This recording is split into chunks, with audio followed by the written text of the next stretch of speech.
Welcome back to A Year Living Christianly with Matt. That's not how I'm starting at all.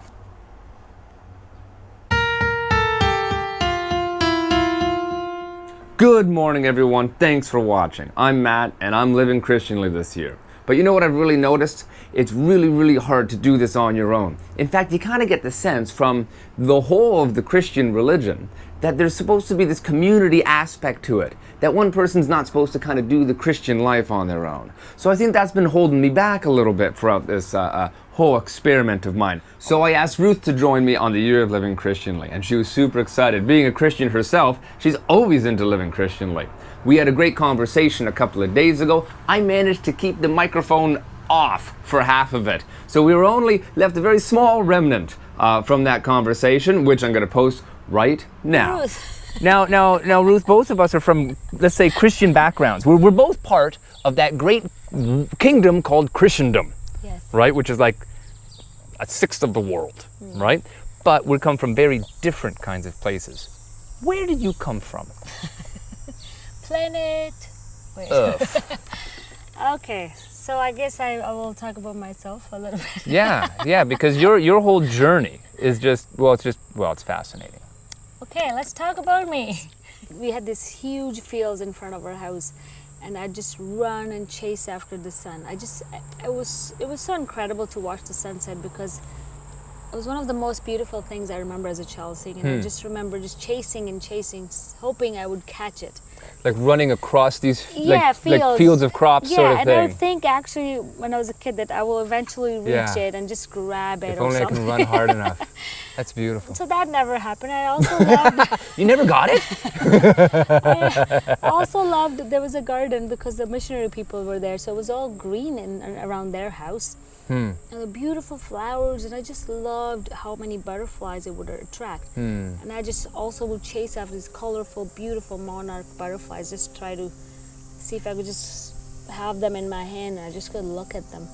And it was just beautiful. I loved nature growing up, and I love that picture of you running across the field. Such a good memory. Because you've told me that story many times, so I just had this vivid picture of you barefoot.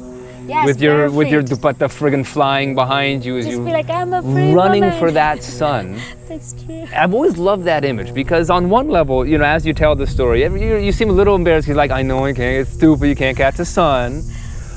But chasing the sun itself. That's daring. That's bold. And there's something in there that's worth it just for the sake of chasing it. That's true. You know, it doesn't matter if it's absolutely impossible for you to catch that sun.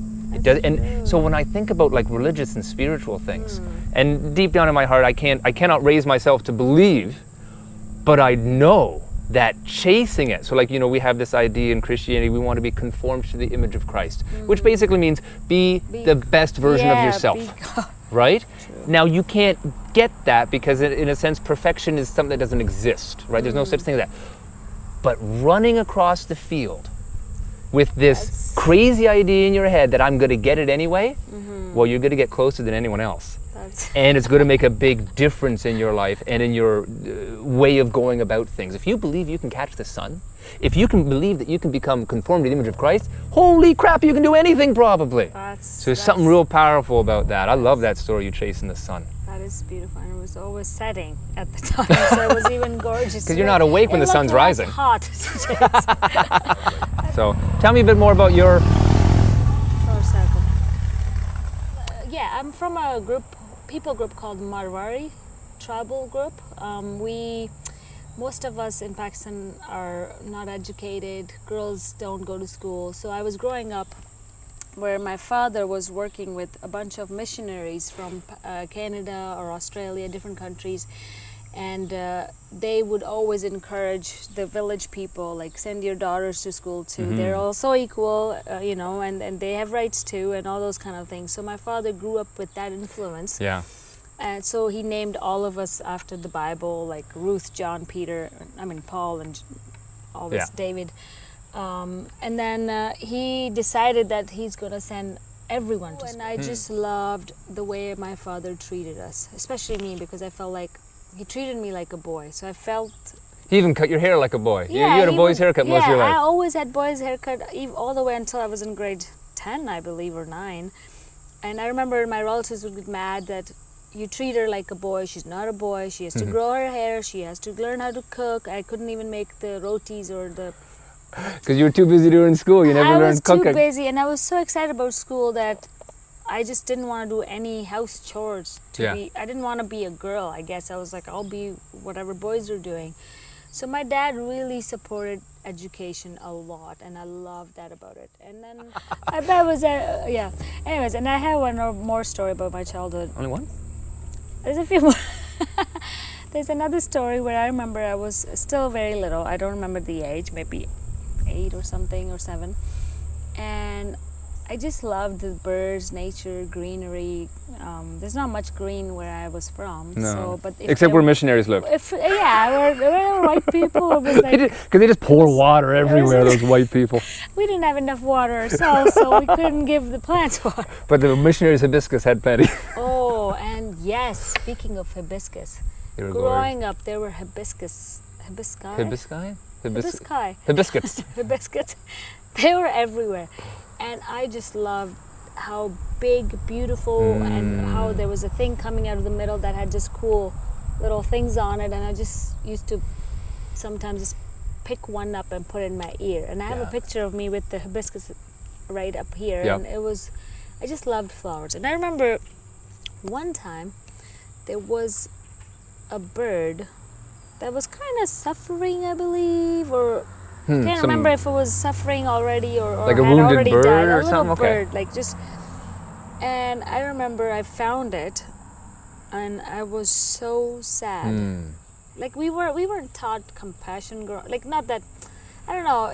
There are differences in compassion. About you gotta be kind to animals. You gotta be blah blah blah. We never had that kind of. Because I mean, at the butcher shop in Pakistan, you watch them kill the chicken, so it's kind of hard to have that. So I remember just picking up that bird and just crying for a long time that the bird had died. And I just didn't know what to do with it. So, and I didn't know about people at that age, that people die and that you bury them and then you never see them again, because we were such kids that we were just busy playing, you know. You hadn't learned about death yet. Yeah. So it was just, it makes sense why the bird wasn't moving and stuff. And at the same time, I guess somehow, I actually dug a hole, You even felt though this I had was... never seen like burials. I don't know, maybe I might have, otherwise. But either way, you felt like this is... So I put him in the ground and I put the dirt on it, and I had a leaf or a flower. You just put it I just put it, which was really strange for me to do, because I don't know like how I would know a lot of that, but I just remember sitting there and praying for the bird, that God just, I hope the bird is okay and he's going to sleep through. Tell me about your spirituality growing up, because you kind of had it sounds like you had a very cool relationship with your own kind of inner spirit and then reaching after God too, because I feel like the chase of the sun, that's you running after God. And then your care for this dead bird, that's like a sensitivity to the mortals as well. Like, so in a way it's love God, love people, because a bird's people, right? So like, but tell me about your kind of pursuit of God. I remember when you were at school, you didn't go to a Christian school, you went to a public school. So you had Hindu and Muslim friends, and you would talk freely about religion. It's more freely than adults in Pakistan talk about religion. Yes, I think growing up in Pakistan, I grew up Anglican. Yep. So Church there of was Pakistan. never a concept growing up about, you know, we hate Hindus or we don't like Muslims, or just because we're Christians. Or they're enemies in some way. Because our country is all like Muslim, Hindu, everybody's mixed there. So majority percent is the Muslim, but our neighbors are Muslim, our neighbors are Hindu. So if they had Eid or you'd get some goat, we'd get food from the Muslim people, like here's our big Eid, you know, celebrate together. And if we had Christmas, we would send food. So it was very friendly. There was no concept of you're different from me, I'm better than you. Or not.